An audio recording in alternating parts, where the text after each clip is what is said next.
Memang ada yang bertanya kenapa kita tak ambil madu, kita guna propolis. So kita kena faham madu adalah dicipta diambil daripada nektar pokok, dia jadi sumber makanan dan bersifat water based, bersifat air lah. Dan kalau kita tengok propolis pula, dia ambil daripada resin pokok.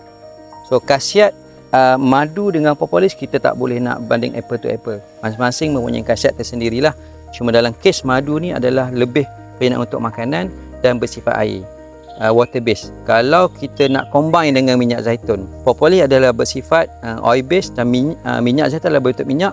Paduan antara kedua ni lagi cepat, dia punya synergetic effect lagi berkesan dah. Dan target kita final produk ini adalah untuk wound healing properties ataupun untuk melawan jangkitan bakteria. Propolis adalah kandidat yang sesuai berbanding dengan madu lah.